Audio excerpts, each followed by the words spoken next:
Senhor esteja convosco. Ele está no meio de nós. Proclamação do Evangelho de nosso Senhor Jesus Cristo segundo Lucas. Glória a vós, Senhor. Naquele tempo disse Jesus aos seus discípulos: ficai certos, se o dono da casa soubesse a hora em que o ladrão iria chegar, não deixaria que arrombasse a sua casa. Vós também ficai preparados, porque o Filho do Homem vai chegar na hora em que menos o esperardes. Então Pedro disse: Senhor, tu contas esta parábola para nós ou para todos? E o Senhor respondeu: quem é o administrador fiel e prudente, que o Senhor vai colocar à frente do pessoal de sua casa, para dar comida a todos na hora certa? Feliz o empregado que o patrão, ao chegar, encontrar agindo assim. Em verdade eu vos digo, o Senhor lhe confiará a administração de todos os seus bens. Porém, se aquele empregado pensar: meu patrão está demorando, e começar a espancar os criados e criadas, e a comer, beber e embriagar-se, o senhor daquele empregado chegará num dia inesperado e numa hora imprevista. Ele o partirá ao meio e o fará participar do destino dos infiéis. Aquele empregado que, conhecendo a vontade do Senhor, nada preparou nem agiu conforme a sua vontade, será chicoteado muitas vezes. Porém, o empregado que não conhecia essa vontade e fez coisas que merecem castigo, será chicoteado poucas vezes. A quem muito foi dado, muito será pedido. A quem muito foi confiado, muito mais será exigido. Palavra da salvação. Glória a vós, Senhor. Você está um pouquinho, você está em casa, você que está aqui na nossa paróquia de Santa Teresinha, Vicente Pison.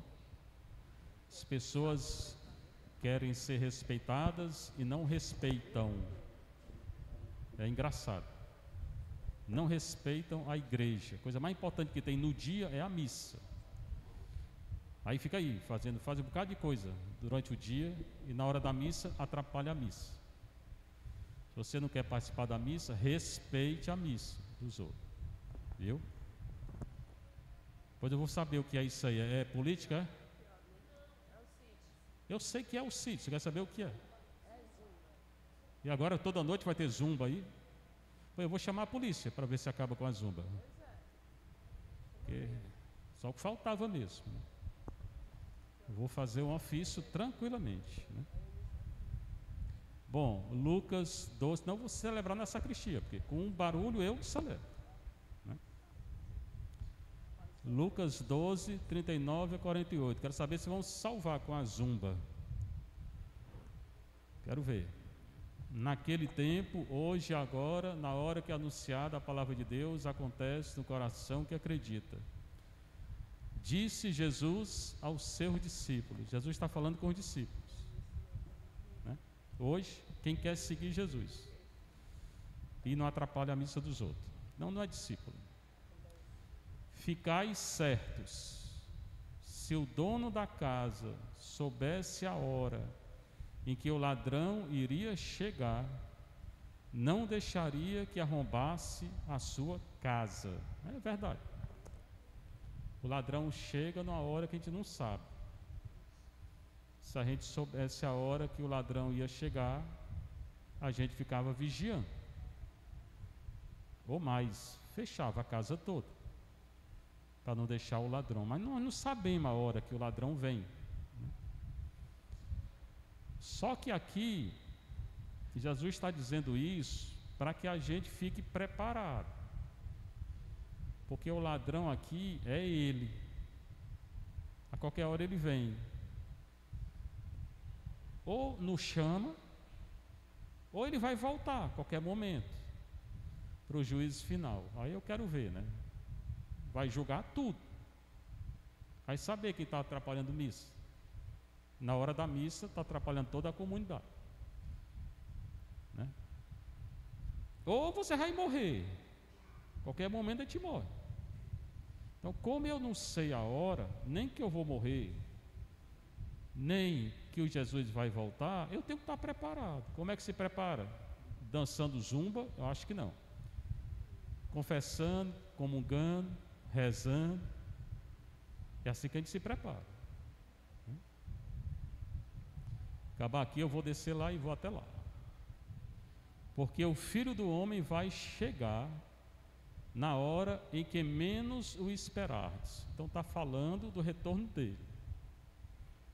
A qualquer momento ele volta. Eu quero ver quem é que está preparado. Né? Não quero ver não. É bom cada um se preparar. Ou como eu disse, a qualquer momento a gente morre. Bom, então ele está falando disso, se preparar para o retorno dele. Pedro, sempre é Pedro que fala, né? Falou para Jesus: Senhor, Gabriel, vai lá, vê o que é e diz que está tendo missa. Aí eu vou ter que tomar uma providência. De que essa hora tem missa que está atrapalhando a comunidade, que é o padre que está falando.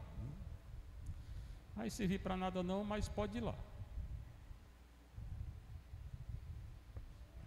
Pedro disse: tu está contando essa história, essa parábola, que Jesus é o ladrão, para nós ou para todos? E o Senhor respondeu: quem é o administrador fiel e prudente que o Senhor vai colocar à frente do pessoal de sua casa para dar comida a todos na hora certa? Jesus está falando para ele, para Pedro, para os apóstolos, para os discípulos. Eles são os administradores, para os padres, que tem que falar, alertar o povo, e o povo quer se condenar mesmo, né? Mas eu tenho que falar e falo. Não vou deixar de falar não. Né? Ele está falando para aqueles que estão na frente da igreja, para alertar o povo. O administrador fiel e prudente, aqueles que procuram fazer a vontade de Deus, não nessa anarquia aí, que o Senhor coloca à frente do pessoal de sua casa para dar comida a todos na hora certa.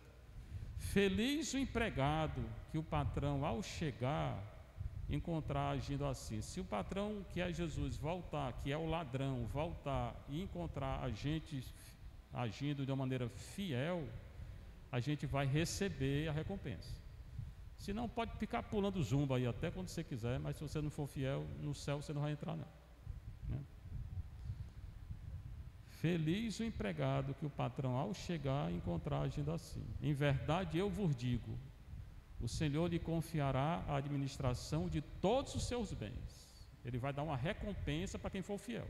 Quem não for fiel, não vai receber a recompensa. Então ele está falando de juízo, hoje, no Evangelho. Porém, se aquele empregado pensar, meu patrão está demorando, tem gente que pensa isso, né? O patrão está demorando. Hoje eu vi uma coisa horrível na televisão. Não assisto, eu só assisto esse net, né? Mas lá tem notícia, aí às vezes outro eu pego notícia. Esse canal aqui de Rede Globo, não assisto não. 3 jovens, não é mais meninas, jovem, 18, 19, 20 anos, em Manaus, filho de papaizinho, né? Tudo filho.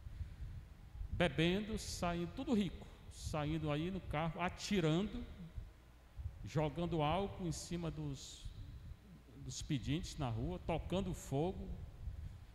Prenderam. Prende esses miseráveis. Pode ser rico, prende, não solta mais não. Lugar de vagabundo é na cadeia mesmo. Agora, porque tem dinheiro, pensa que pode fazer o que quer. Traz eles para cá, bota no presídio aqui no Ceará. Num instante, uma semana eles aprendem.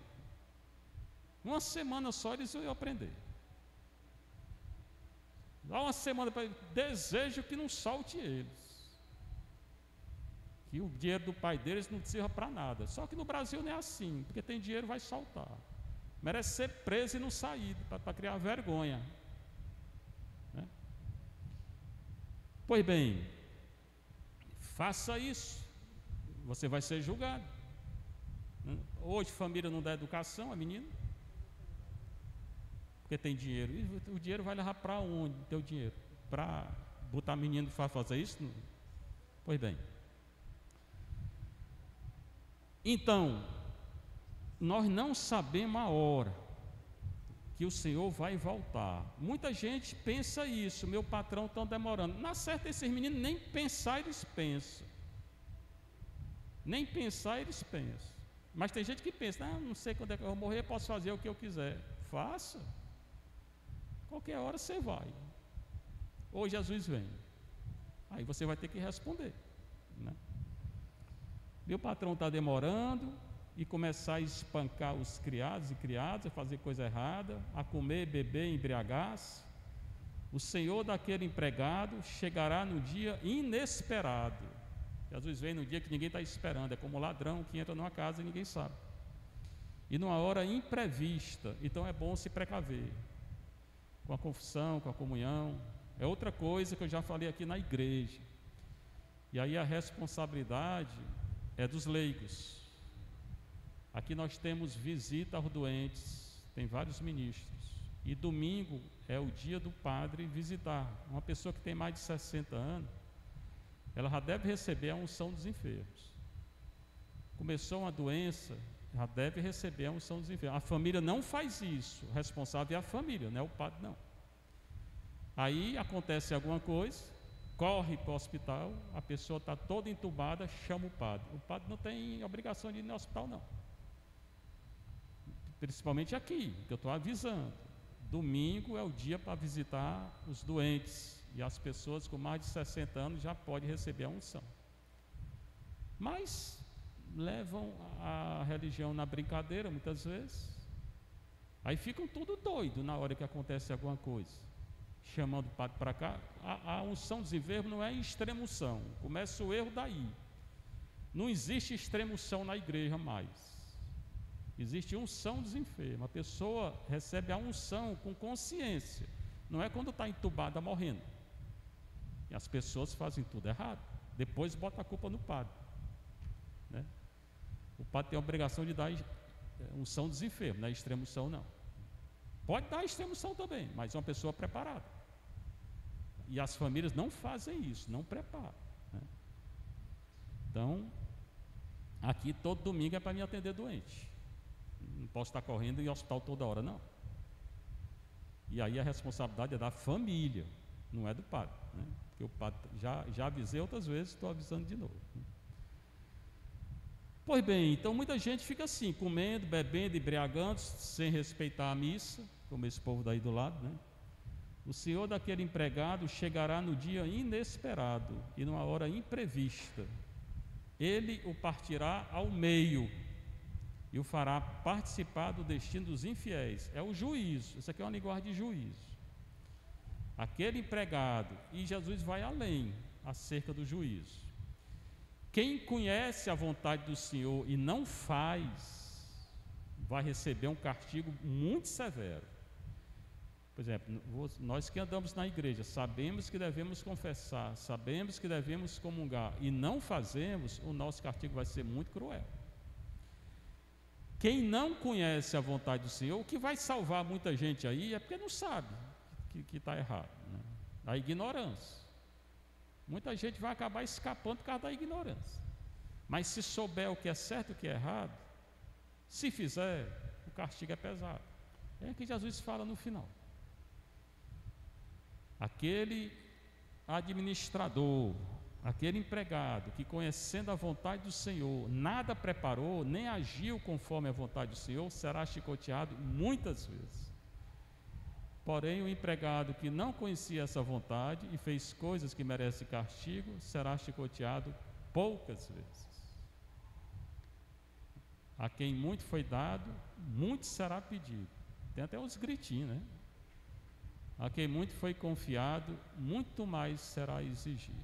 O cão também vai gritar mais forte do que eles. Tomara que grite no pé do ouvido deles a noite todinha, hoje. E que apareça para cada um deles e delas que estão aí gritando. Portanto, fala de juízo. Se você faz zumba também, não faça na hora da missa não, viu? Porque aí eu vou rezar para o cão aparecer para você. Porque eu acho que muita gente faz também, né? A quem muito foi dado, muito será pedido. A quem muito foi confiado, muito mais será exigido. Essa é a palavra de nosso Senhor. Hoje, pouca gente escuta e pouca gente segue. Nós chegamos ao ponto de celebrar missa escondido nas catacumbas, aqui ou é política, ou é carro de som, e agora é zumba, para atrapalhar a missa. É bom porque fica tudo gravado aí, o que eu estou dizendo está tudo gravado. Né? Paróquia Santa Terezinha Vicente Pison, tem um negócio aqui do lado do governo, governo do Estado é o que é? Do governo do Estado atrapalhando a missa. Mas eu vou atrás, viu? Vocês pensam que vai ficar assim, é o dedinho. Vou chamar a imprensa para cá. Não estou brincando não, né? Tem a primeira, não mexa com missa não, porque aí eu já sou meio brabo, eu fico pior. E agora que eu estou sem comer, é aí que eu estou mais brabo ainda, né? Eu estou com fome, é aí que eu fico bravo, né? Tem a primeira leitura, a leitura da carta de Paulo aos Efésios, Efésios 3, 2 a 12. O nome daí, como é? CITES, é? É CITES? CITES. Viu, pessoal? O tal de CITES do governo do Estado atrapalhando a missa aqui, a missa. É um negócio de zumba, não. O que fala Paulo? Irmãos, se ao menos soubesses da graça que Deus me concedeu, está falando da graça de Deus. Mas essa graça de Deus, a gente recebe a graça de Deus numa confissão, na comunhão, na oração. Mas a questão não é receber a graça, a questão é perseverar na graça. Pouca gente persevera hoje em dia. Pouca gente persevera. Pouca gente leva a sério a graça de Deus. Hoje estão levando tudo assim na brincadeira. Para realizar o seu plano a vosso respeito. Como por revelação, Paulo teve uma revelação. E Deus tem um plano para cada um. Garanto que não é isso daí não, mas Deus tem um plano para cada um, né? Plano de santidade. Por revelação, tive conhecimento do mistério. Paulo se converteu, ele teve uma graça da conversão. Ele viu Jesus, não viu Jesus com os olhos, né? Teve uma revelação. Tal como eu o esbocei rapidamente. Ele está relatado na carta aos Gálatas, em Atos 9, 26. E tem outro capítulo de Atos também que ele fala dessa conversão. Ele não. Em Gálatas é ele, em Atos é Lucas, né? Ao ler-me, ele, né, tem várias cartas de Paulo, podeis conhecer a percepção que eu tenho do mistério de Cristo. Nesse momento em que ele teve a revelação, ele teve uma percepção profunda de quem era Jesus. Porque Paulo era judeu, ele perseguia os cristãos, ele não queria saber dos cristãos. Ele se converte ali, não foi ele não, foi uma graça mesmo, um momento de graça, que Deus escolheu ele para depois ele pregar para os pagãos, né? Esse mistério de Deus, de Cristo, né? Deus não fez conhecer aos homens das gerações passadas, mas acaba de o revelar agora pelo Espírito, aos seus santos apóstolos e profetas, né? Então, está dizendo que no Antigo Testamento não foi revelado esse mistério. E não foi mesmo não, porque o Antigo Testamento não tem a plenitude da revelação, quem tem é o Novo Testamento. E revela pelo Espírito. Aqui tem a Trindade, ele fala do mistério de Cristo, de Deus e do Espírito, Trindade Santa.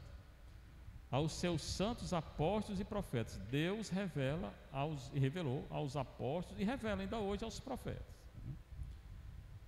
Os pagãos, que revelação foi essa que Paulo teve? Está aqui, os pagãos são admitidos à mesma herança, porque no início da igreja, Tiago mandava na igreja de Jerusalém, eles não queriam que os pagãos se convertessem. Nós somos pagãos, porque para eles quem não era judeu era pagão. Então, se Deus não tivesse chamado Paulo, e Paulo ter falado, não, tem que pregar para todo mundo, nós não seríamos católicos, eu não sou judeu, e eles achavam no início que era para pregar o evangelho só para judeu. Claro que não, é pregar para todo mundo, né? Os pagãos são admitidos à mesma herança, são membros do corpo de Cristo. Nós somos membros do corpo de Cristo, todos nós, mas quem crê, E quem leva a religião a sério, não quer acreditar, não quer nada, vai para a zumba mesmo e deixa a igreja, né? Vou falar até o fim, né? São associados à mesma promessa em Jesus Cristo, por meio do Evangelho. Nós temos a promessa, nós temos o Evangelho, que é a boa nova, né? E temos Jesus. Vai trocar a missa, o corpo de Cristo, o sangue de Cristo, por uma bagunça dessa, pelo amor de Deus, né? Disso eu fui feito ministro, ele é ministro, apóstolo, pelo dom da graça que Deus me concedeu. De novo, a graça. E eu volto a dizer, não é difícil a gente receber a graça, não. Difícil é perseverar na graça, no exercício do seu poder, né? Eu que sou o último de todos os santos. Paulo aqui para mim é uma prova da santidade dele. Ele se considerava o menor de todos, não o maior. Ele teve uma graça muito grande, mas mesmo com uma graça muito grande, ele se colocou a serviço. Ele é um servo. Ele passou a evangelizar aos pagãos. Quem mais evangelizou foi ele. Fez 3 viagens aí, viagem longa e viagem perigosa, para levar o evangelho. Fundou várias comunidades. Pedro não fez isso, nem Tiago, ninguém fez o que Paulo fez. E eles consideravam o menor de todos, né? Isso é um sinal de que realmente era Deus que agia nele, né? Pelo dom da graça que Deus me concedeu, no exercício do seu poder. Deus é poder. O problema hoje, em muitos aspectos da igreja, é que a igreja quer falar hoje, muitas vezes, uma linguagem humana. Eu não tenho que falar linguagem humana, não. Eu tenho que falar com poder. Eu tenho que falar o que o Evangelho está falando. Não é para agradar ninguém, não. Eu nunca falo para agradar ninguém, não. Nem aqui, nem em sala de aula, nem para o bispo. Se o bispo chegou, eu fui falar com eles: olha, eu penso isso. Inventaram uma bênção aí para 2 homossexuais, né? Eu disse: eu não dou, não. Se quiser me suspender, pode suspender. Assim que ele chegou, eu disse. Então eu falo mesmo. Também tive minha revelação, não tem medo não. Disse: eu fui feito ministro pelo dom da graça que Deus me concedeu no exercício do seu poder. Eu que sou o último de todos os santos. É um sinal de que ele é santo. O sinal de que é santo não é aquele que quer parecer santo, não. Eu não quero parecer santo, não. É aquele que sabe que não é santo, mas faz tudo pelo reino de Deus. Esse é santo, né? Recebi essa graça de anunciar aos pagãos a insondável riqueza de Cristo. Recebeu e fez, ele anunciou. E de mostrar a todos como Deus realiza o mistério, desde sempre escondido nele. De novo, mistério, fala várias vezes mistério. A nossa religião é um mistério. Tem coisa que a gente não pode entender, não. Pode inventar teologia, isso, aquilo outro, não entende, não. E muitas vezes as teologias fazem piorar a situação, né? O mistério desde sempre escondido nele, que é em Cristo, o Criador do universo. Deus cria pela palavra no Gênesis. O Pai é o Criador, Jesus é o santificador, o que ressuscita, que nos salva, o Salvador, e o Espírito Santo é o santificador, né? Como funções, mas é um Deus só, o Criador do universo. Aqui está falando do Pai, mas às vezes ele fala de Cristo também, porque Cristo está presente na criação. Assim, doravante, as autoridades e poderes nos céus conhecem, graças à igreja, a multiforme sabedoria de Deus. Se as autoridades e poderes no céu conhecem isso, imagine essas autoridadezinhas aí que não são nada. Para mim não são nada. Os governos terrenos, para mim, pouco importa. Não interessa, não. Se eles estão fazendo a vontade de Deus, eu respeito. Se não estão, eu vou criticar. Ora, mas importante é a vontade de Deus, é o mistério de Deus, a sabedoria de Deus, né? Se os anjos, autoridades e poderes nos céus conhecem a multiforme sabedoria de Deus, o que importa essas autoridadezinhas aí terrenas? Nada. De acordo com o desígnio eterno, Deus tem um desígnio eterno de salvação para o mundo. Mas vocês estão vendo que muita gente vai se condenar, está se condenando, né? Guerra, Rio Grande do Sul criando igreja para o Satanás, né? Atrapalhando a missa. Muita gente vai se condenar por brincadeira, perdendo tempo com besteira, né? De acordo com o desígnio eterno que ele executou em Jesus Cristo nosso Senhor. Então está claro que aqui ele está falando de Deus Pai. Porque Deus Pai executou em Jesus Cristo, nosso Senhor, o seu desígnio eterno e está executando. Apesar do mundo hoje estar uma balbúrdia, uma confusão, uma bagunça, no final quem vai prevalecer é Deus. E Jesus vai voltar e vai julgar tudo isso, né? Ele chama de Jesus, primeiro Cristo, é o Messias, Mashiach, quer dizer ungido. Cristo, a palavra grega, Christos. Depois ele é Senhor, é o Kyrios, que você canta todo dia na missa. Kyrie, pronto. Kyrios, Kyrie é Senhor. A palavra Kyrie é o vocativo de Senhor. É o Senhor ressuscitado. Então, se eu creio no Senhor ressuscitado, eu vou ter medo de quê? Do poder terreno?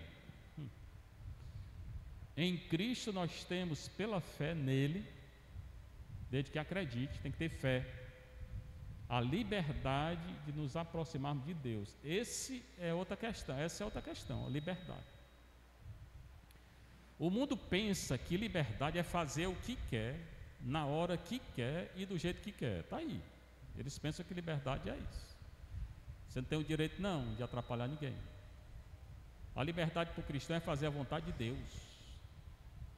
O cristão só é livre quando ele faz a vontade de Deus. Então não é livre, é mentira, isso é uma mentira. Quem vive dizendo que faz o que quer, na hora que quer, do jeito que quer, é um mentiroso, primeiro que não faz. E depois isso não é liberdade, é uma mentira. Você não pode fazer o que você quer se você está atrapalhando os outros, né?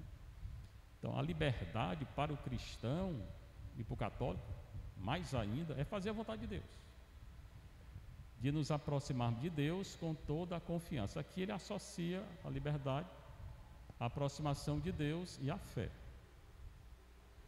Pronto, foi essa leitura.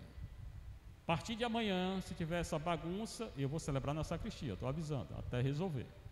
Então é bom que a comunidade se mobilize e vá até lá. Eu vou celebrar na sacristia. Seja louvado nosso Senhor Jesus Cristo. Para sempre seja louvado nossa Mãe Maria Santíssima.